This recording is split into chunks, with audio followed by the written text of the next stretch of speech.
SJC-11613, Commonwealth v. Ronald Watts and another.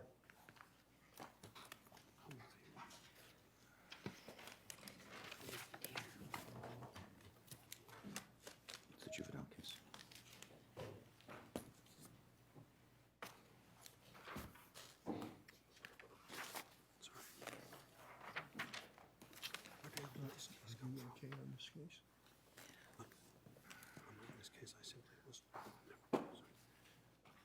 All right, let's proceed. Yes, good morning. Good morning. Barbara Cabin, on behalf of the petitioners, with me today is co-counsel Benjamin Keene, and we would like to reserve 1 minute for rebuttal. The Commonwealth concedes that the act to expand juvenile court jurisdiction is not purely prospective, yet at the same time, they take the position that for the limited class of 17-year-olds that had pending cases on the act's effective date that are still pending, that remain pending. May I interrupt you before you get started too far? Is there legislative history that tells us what the legislature was thinking? Absolutely. This is On this retroactivity question? not on retroactivity per se, no, but that fact that it was driven by the desire to protect 17-year-olds from the harms that accrue when a 17-year-old, a juvenile, is prosecuted as an adult, as a criminal, and subject to adult incarceration. But nothing to tell us when they anticipated the law to take effect. No, other than the fact that the legislature and the governor signed it effective immediately. And there certainly was an awareness that there were a cohort of 17-year-olds that certainly had pending cases.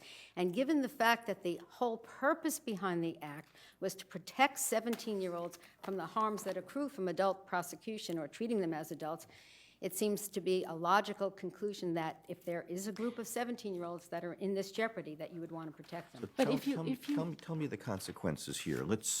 I assume that there were hundreds, maybe thousands of 17-year-olds who were facing charges on September 18th of 2013 in district court and superior court and the BMC. Some may have been in the midst of trial. Is it your view that as of that date, those courts no longer had subject matter jurisdiction over them and there were no charges pending anymore? There are a couple of different parts to that question that I'd like to answer. First of all, there are 17-year-olds who basically had cases pending in the district court and superior court that did not raise the issue of jurisdiction, that went forward with those cases, that resolved those cases. And we are not arguing that this issue today of pending cases upsets that apple cart. Well, why? Because subject matter jurisdiction is never waived. I agree that basically jurisdiction is not waived. I'm arguing that that is not the case in this case because there is a particular statutory reference in the whole act to change the jurisdiction of the juvenile court.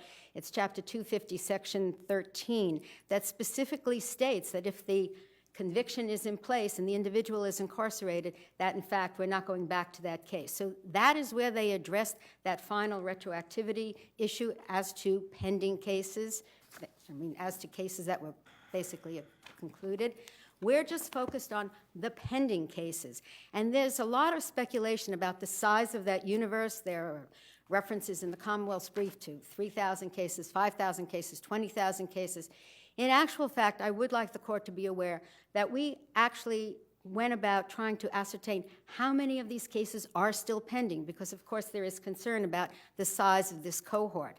And we reached out to the courts. The courts actually don't enter the date of birth, so we couldn't get the information from the courts. So what we did was we asked the IT people for the Committee for Public Counsel Services to basically download from our cohort of cases in the Public Defender Division how many cases of individuals who were 17 at the time of the crime are still pending as of today. That number is 49 cases. Now, we know that's not all of the indigent defense. And you're talking about 17 at the time? They were Okay, 17 so, at the time of the and crime. therefore, they obviously were, the juvenile complaint happened before September 18th. That's correct. There are 49 cases. They were 17 at the time. They were arraigned in district court. They represent about, CPCS provides approximately 20% of the representation for indigent defendants. So if I extrapolate that out, that brings me up to 275 cases. And then the rule of thumb is that about 20% of the defendants have private counsel. That brings me up to 307 cases. I frankly think that's an over-inclusive number, but in light most favorable to the Commonwealth, I'll say that is the... Let's go back. I'm really losing you on this. First of all, Okay. was all this data and information shared with other parties? No, I'm happy to we just did Okay, this so you the just other sort day. of did this on your Well, own. I did this for the base, because in the Commonwealth's brief, there are references to 5,000 cases that might hit the juvenile court, 3,000 cases, 20,000 cases, and the fact of the matter, we knew that... So you're saying on the date that this statute went into effect, there were 307 cases pending in our court system, our criminal court system, against people that were 17? No, I'm not saying that, Justice Okay. Cordy. Let me clarify what I'm saying. I don't know how many cases were pending on September 18th. I haven't been able to ascertain that data. What I have been able to try to extrapolate to is how many cases are currently pending of 17-year-olds. We know that many 17-year-olds pled out in district court even after September 18th. We know that occurred. We know that number is shrinking on a daily basis. But right now, as of the data I was able to ascertain from the IT people at CPCS and then extrapolating out to the rest of the Commonwealth. If we say this is not prospective, rather it's retroactive, don't we have to live with the consequences of that? Meaning anyone who had a case pending on September 18th now has a right to challenge their conviction? You're saying, no, don't pay any attention to that elephant No, in the room. you're saying Chapter 250, Section 13 makes that, once the conviction is final, that's the end of that one. That the legislature addressed that issue for us. They closed that door. And so what I'm left with are the pending cases. To me, it seems to be rather consistent with the decision in Bradley. Could you cite that statute again? It's I wanna make sure Chapter 250, Section 13. Yeah, it's on page 9 of your reply, but I couldn't find it in any of the briefs. No, I couldn't either. It's Section 30 of the Act. It's Section not- if 30 of the Act that changed the law, that went into effect September 18th. But all that does is change the 17 to 18. And so That's then you right. have to go into the general laws and find Chapter You have to- 250, Section 13. Right. Basically, what they did throughout all of this act was just change all the 17s to 18s. And that was what they did. But the problem I see with your argument is that if you tell us, golly, it would have been a mess if they had all transferred jurisdiction on September 13th, then why would we infer that the legislature would have intended that mess? You're saying it's only not a mess now because so many people understood that what the trial court chief said was the law, and they adjudicated it. And now we're only down to roughly 300, but golly, it would have been a mess if it had happened then. Isn't that something we can infer the legislature understood because the trial court was very much involved with the legislature in the fashioning of this legislation? Well, you're right, that there was testimony from the Chief Justice of the Juvenile Court, there was testimony from the Office of the Child Advocate, and all of these people who were involved in the court system, when they were testifying to the fact that it made sense to bring 17-year-olds back into the juvenile court, into that jurisdiction, and nobody specifically addressed the retroactivity issue. We are not, could it have created that brouhaha that basically there was all this concern of a hypothetical avalanche of cases hitting the juvenile court? That avalanche has never materialized, and what I'm saying today is that it still will not materialize. I think if you look at Bradley, you basically had the same scenario. You basically said it applied to pending cases. And you recognize that when we draw lines in the sand, there are some inequities that occur. But with respect to Chapter 119, Section 74, which says, if I'm remembering this correctly, it says that notwithstanding anything else, at this point, no case can be brought against a person who was 17 at the time. No criminal case can be brought against a person who was 17 at the time of the crime, right? That is correct, yes. Which, this is a side question, well, anyway. So, legislature did that, wouldn't you think that if the legislature was contemplating doing what you suggest it was, it would have addressed that also?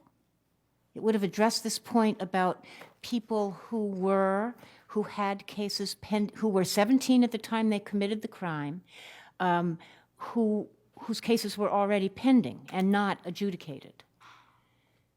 The history of Chapter 74 is not that was never the I mean, section. Section 7. I mean, Section yeah. 74 was never the place where the jurisdiction of the juvenile court was established. It's always been established in 52, 53, and 54. The history of 74 was really to put in place a procedure to transfer cases to the criminal court.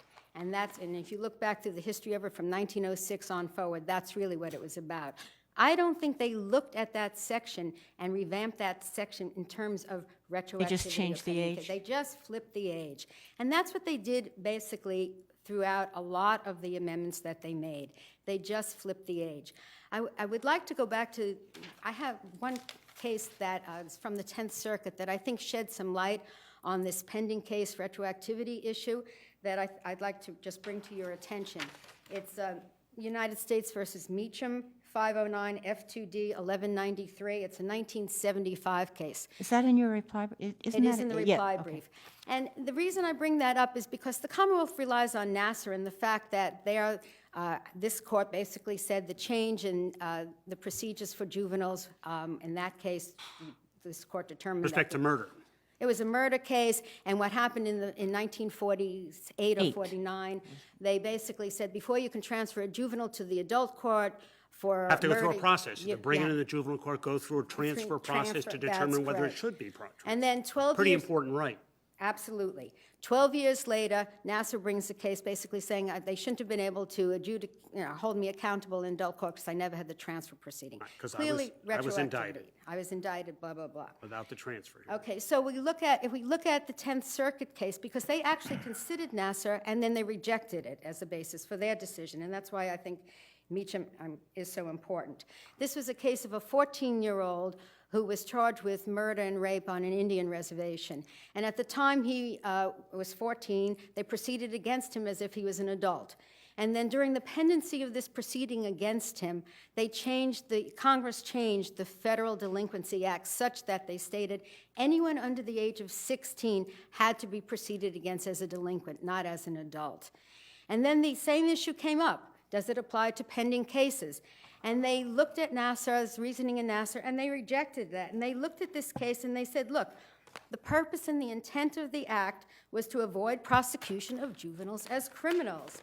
And therefore, the act was procedural and remedial. And based on that, they applied it to the pending cases.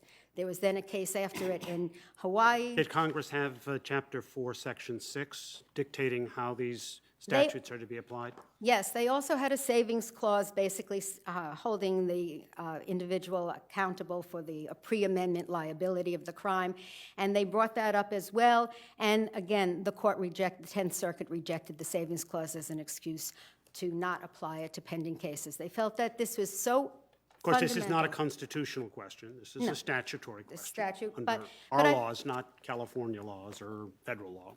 I agree, but it is persuasive argument, and I think it's important. In addition, there was a case in Hawaii that then followed that's available in the reply brief in a footnote.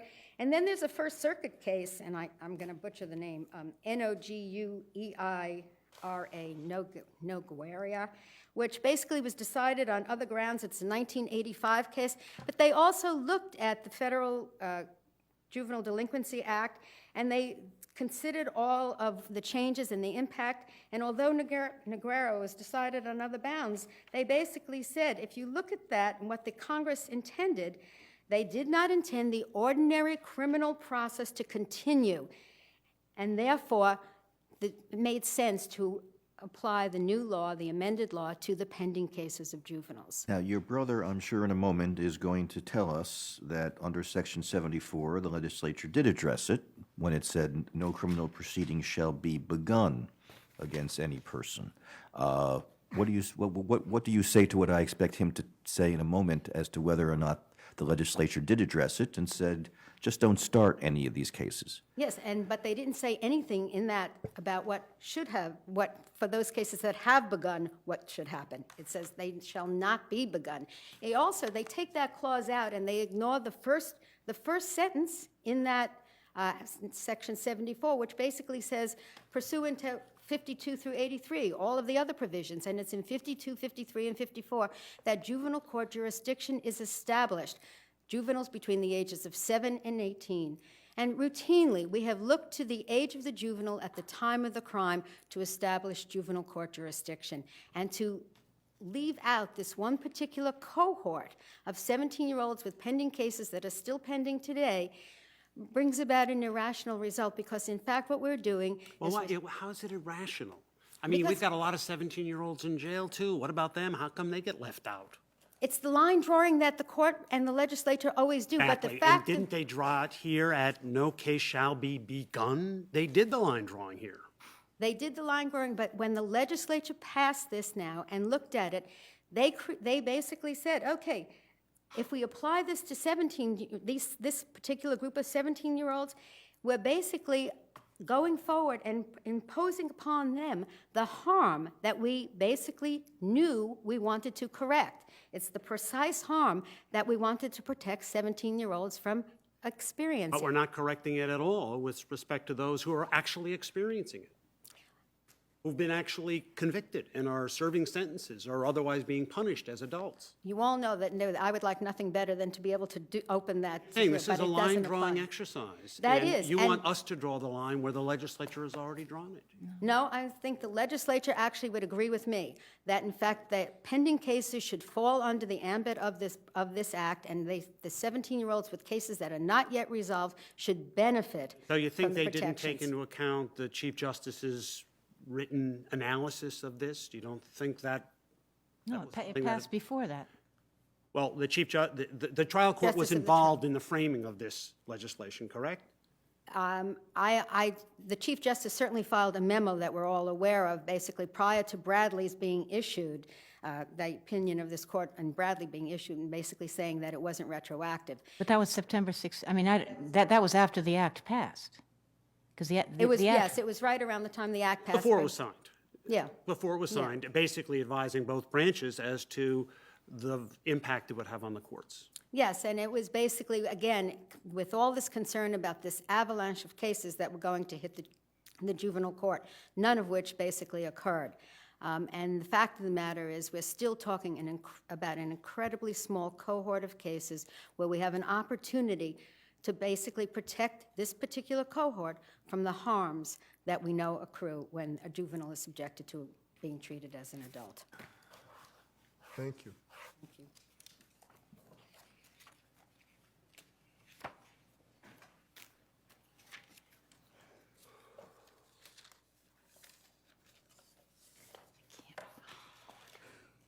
Good morning, Your Honors. May it please the Court, Robert Bender, Assistant District Attorney for Middlesex, appearing for the Commonwealth. Wouldn't you agree that the legislature was trying to protect all 17-year-olds?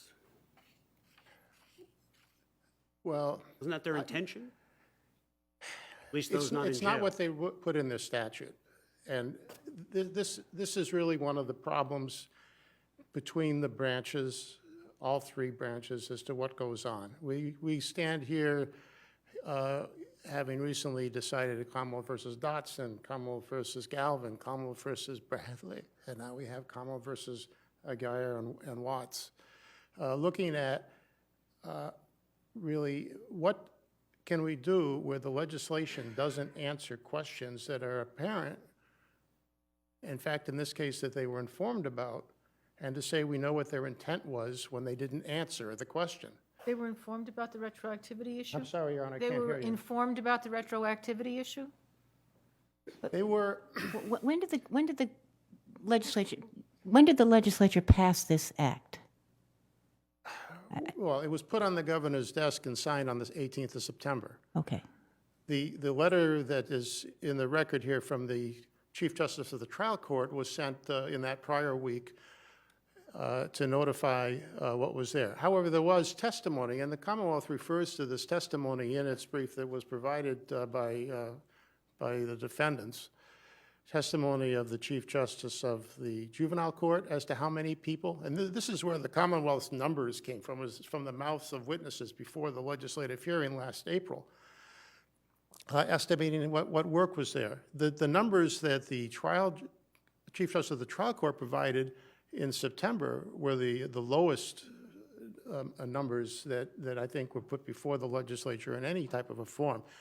But even without being directly told, it would seem, that the legislature gets annual reports from the trial court as to how much business those courts are doing so that they can set a proper budget and so forth. And these statistics are public and they're filed with the legislature. So the legislature knows, I think as a matter of law and a matter of their design, what is the work that the courts are doing. Could I ask you about those numbers? Is it the numbers of, what numbers are we talking about? The numbers of 17-year-olds who had crimes committed while they were 17? Well, The number of 17-year-olds who'd been already charged with crime? I don't know what those numbers refer to. I can't answer perhaps with the precision that you have because I have no more information about it than what was put into the record here, which is either the testimony. Some of the witnesses testified in terms of the number of individuals, people who were age 17 who had cases pending at the time that the answer was given. Yeah. As of September 18th, it's been the Commonwealth's position, having read Section 74, that we could no longer bring criminal charges against people who were 17 when they committed crimes earlier than September 18th. Obviously, we wouldn't be doing it for crimes committed after September 18th. So if you were 17 years old on September 18th and you had already committed a crime that hadn't been charged, we didn't bring charges in criminal court any longer because the statute said we couldn't do that. In those cases, those 17-year-olds are going into juvenile court as of September 18th. That's one of the reasons there are not so many, because there's a firm cutoff so that there's no longer anyone being added to the cohort that my sister has referred to. Is it, So if we're talking just about the ones who had cases pending, I don't know exactly which day the witness is referring to that the cases were pending. Some witnesses gave the answer in terms of the number of cases as opposed to the number of individuals. And the study by the Citizens for Juvenile Justice that was in the materials, I went back and looked at the numbers and their estimates of how many cases we were talking about and tried to incorporate that information too. The scale of it is as I summarized, there's several thousand at some time in a year. Not in 2014, and not even all of 2013, because 2013 was truncated by the enactment. But in 2012, which is the last year the data was available, that was where the trial judge, I think, the trial court came up with its number of how many 17-year-olds went through the court that year. Throughput and count and all that, I mean, what the daily census is, I don't know. But how many cases they ended up in the whole year handling, I don't know. But this was sort of the given population of how many 17-year-olds were entered is the way it was put in. They were going through the district courts. The trial, they didn't draw a distinction, but the bulk of the cases that are referenced in the Citizens for Juvenile Justice, they indicated it was something fewer than 10% were ending up in indictments. So, the bulk of the cases are in the district court and the BMC, and they don't go any further than that. That's as far as the numbers. But the fact of the matter is the Commonwealth is saying that where the legislation is at best silent as to what to do with the pending cases, the legislature has made, in its way, a choice already between how are we going to measure when we start cases. We're not going by the Dotson situation of it's just the date of the offense is what controls and what decides that. They went and said that doesn't jive with what we've been doing. We've also said that the age of the offender at the time the charge is brought is important, and therefore that's what they write the language since 1906, counsel has informed me. The language of that no criminal proceeding shall be begun has been in Section 74. right, so let me ask you this, because Ms. Caben's argument is, well, right, it has been in Section 74 all that time. The only change was to flip 17 and 18 in that section. It's And the only so- change in almost any of the language. Right, I understand that. So, and maybe this is the point you're making. It's not that the legislature in amending Section 74 has affirmatively addressed the issue here. It's that they haven't addressed it, so general rules apply? Is that what you're saying? Well, I'm saying that they haven't addressed, they didn't recognize that when you change the age by adding a year to the juvenile court's jurisdiction in the definition of a juvenile delinquent, that obviously you have a question of, well, what about all the 17-year-olds that are in court?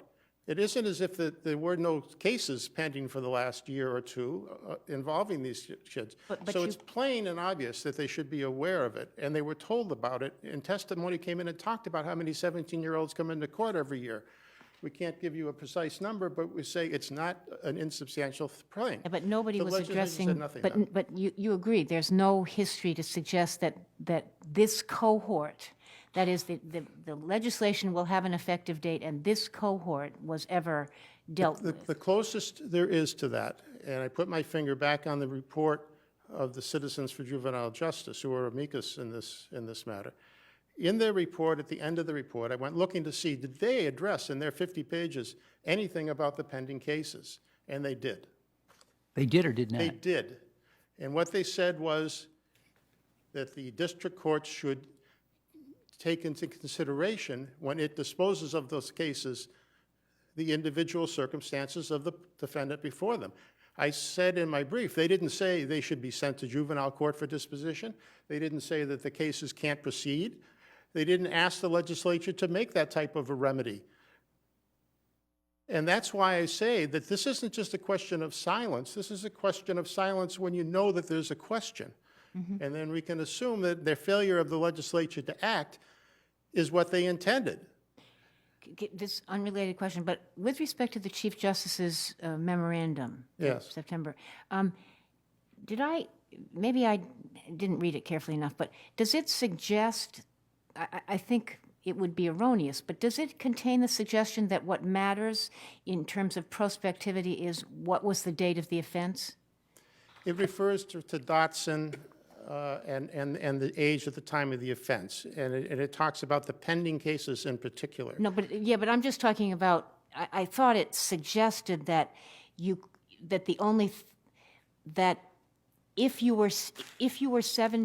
you committed an offense before September 18th and you were 17, that a criminal complaint could still be brought. I think that's not correct under 74, but I misread The Commonwealth, as you indicated, the Commonwealth doesn't. I understand that. I just was agree asking about your reading of that reading. memorandum. But I think that the language, when I read the letter over, obviously, it's not crystal clear that the trial judge recognized that there should not be new complaints after.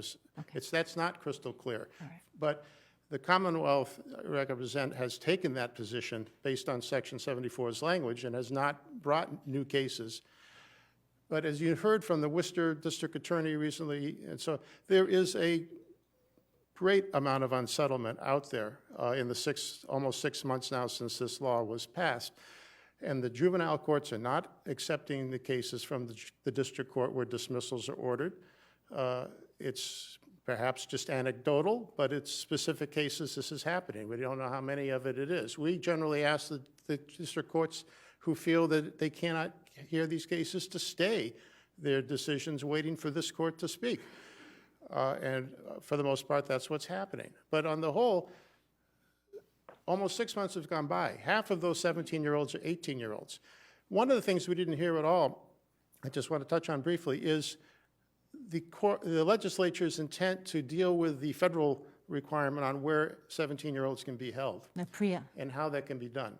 And they just, we want to remind the court of two things. One, the legislature did not have to say that adult courts can't dispose of and sentence 17-year-olds. In fact, the legislature didn't change anything as to the possibility of 14 and 15 and 16-year-olds being sentenced to adult sentences by the juvenile court as youthful offenders, or for 14, 15, 16-year-olds being sentenced as adults for murder. So this has nothing to do with our compliance with the federal act. It has nothing to do. The federal law allows these younger people, they're called youthful inmates, to be held as adults under the supervision of adult courts, but they cannot be held with adults. And that's what the barrier is. There is a transfer provision, that exists on the books that really nothing was changed on except the age in Chapter 120, where the Department of Youth Services can take from the Department of Corrections transfers of these young prisoners. Now, I'll point out, because the youthful offenders don't have to be put in. The law already says, and the young murderers do not have to be put in with adults under our statute. But the court didn't say that we shouldn't be giving adult sentences. I think this is really the intention here, is to not criminalize the conduct of 17-year-olds and treat it more like 16 and 15-year-olds, not as 18 and 19-year-olds and 19-year-olds. And that wasn't changed. Criminal consequences follow. Thank you, Counselor. Thank you, Your Honors.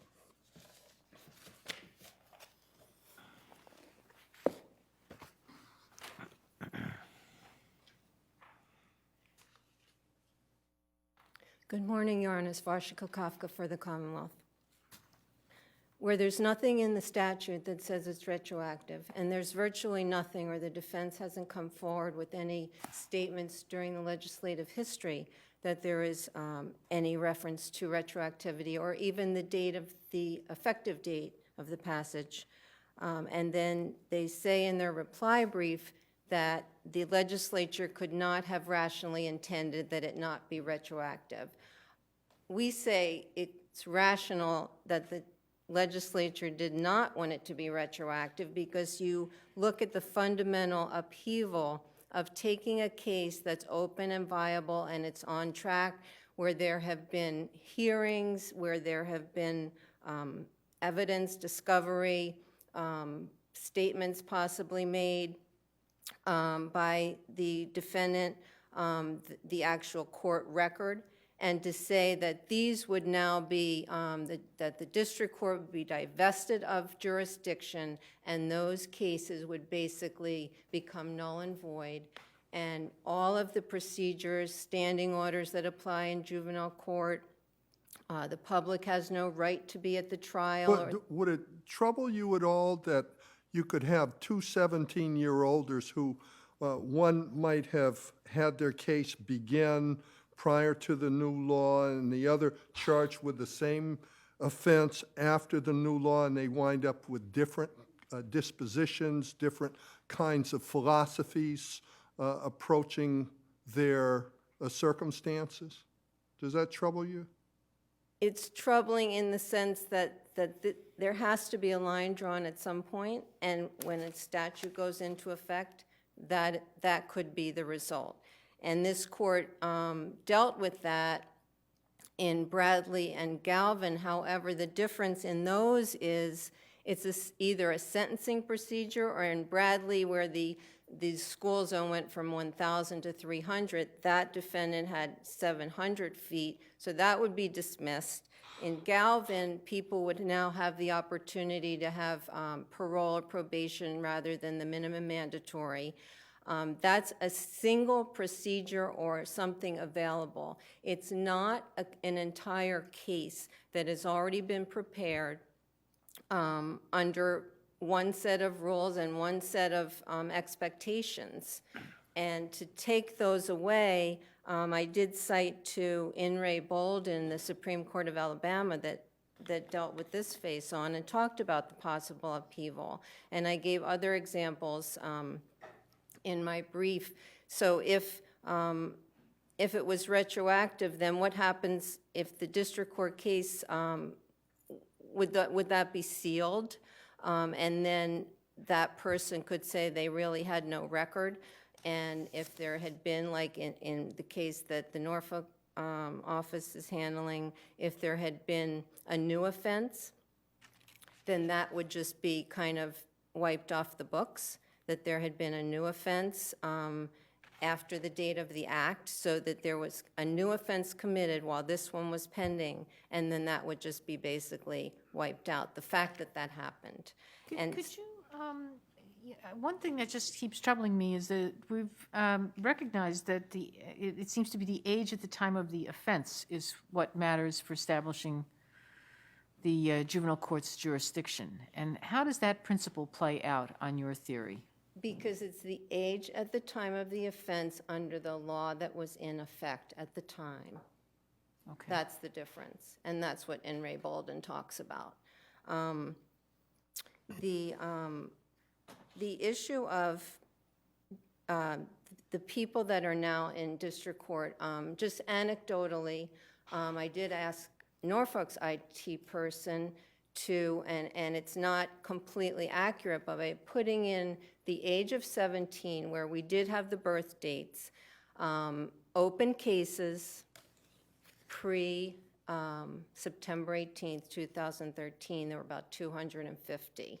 Again, I can't absolutely say that this is accurate. Does the number of cases really matter? I mean, nu- if it were, say, a total of 50 cases, would you have a different position than if there were 1,000 cases? I think it matters to the extent that the number of people that will be affected. And I think this court should also consider, in considering what that change would be, is that now you would have victims also have rights, and they have been expecting a certain course. And now, if they're going to be in juvenile court and the public is not admitted, it's just one factor of the very, very different kind of posture that would happen in a case that is already viable and existing. So I take it this information that you have, again, has not been shared with the parties and has not been part of the record? I just learned that yesterday, and I just wanted to know in case the court asked me the question. And so the Commonwealth would ask this court to affirm the denial of the motion to dismiss. All right, thank you very much. Thank you, Your Honor. Just very quickly, sorry. In response to Justice Spotswood's question, yes, in fact, the statement in the memorandum by the Chief Justice of the trial court did state that the legislation does not contain any retroactivity language, therefore the bill is applicable only to criminal complaints arising from criminal offenses committed after the legislature's enactment date, and in fact, that is inaccurate. That is not how anything is proceeding. Just also, let me just remind the court of one of the absurd results that are happening from the current issue with pending cases. Watts is a perfect example, and yesterday another case was brought to my attention, the same scenario. And he's turned 17 in February of 2013. In March, he picks up this charge. He's with some other kids. They pull this stupid act and whatever they do. Okay, he's charged in district court as a 17-year-old. 7 months later, he gets picked up again with a breaking and entering into a motor vehicle. Now he's charged as a juvenile, okay? And what we have is this scenario. So he's got the district court case where he's subject to adult penalties, adult incarceration, that court, and then 8 months later, he has the juvenile case where he has all the protections and benefits of the juvenile court. Both cases are still pending. It makes no sense. It's an absurd result, and It's absurd because he committed another crime or was arrested for committing another crime, not because the system is absurd. I'm just saying that the result we're getting for the kids basically undermines the whole, it's repugnant to the context of the act and the reasons the act was passed, basically to protect 17-year-olds from harm. And I would argue that under Bradley, there is absolutely no reason why the 17-year-olds with pending cases, it's a small cohort, it's not going to overwhelm the juvenile court, and the parade of horribles that the Commonwealth points to, that in fact statements may not be, now may be suppressed, or that victims may not be allowed in the courtroom. The parade of horribles don't exist. Victims have the same rights in juvenile court to come in on a case. Certainly, the public doesn't have access, though. The That's public one doesn't thing you ha- can't. That's right. The public doesn't have access, but the victim does have a right there. But if there were motions to suppress that were decided under your vision of the case, would that decision have any consequence in juvenile court? If they, If the matter in district court had proceeded and there had been a decision on a motion to suppress after a full evidentiary hearing, and then the matter has no subject jurisdiction and goes back to juvenile court, would there be any collateral estoppel consequence to that? that's a good question. I have to think about that. I don't know the answer off the top of my head. I will say that even the fact that they may not have had an adult present at the time of questioning, which was the issue raised by the Commonwealth, would not be determinative of the motion to suppress, because of course this court has defined standards that when there is no adult present for a juvenile, there's not a per se exclusion of the statement. In fact, it's the Commonwealth burden to prove that, in fact, the individual was sophisticated, knowing, intelligent, and was capable of making a determination whether to waive their rights or not. So there, we have standards by We this have to court. leave it there. Thank you. Thank you.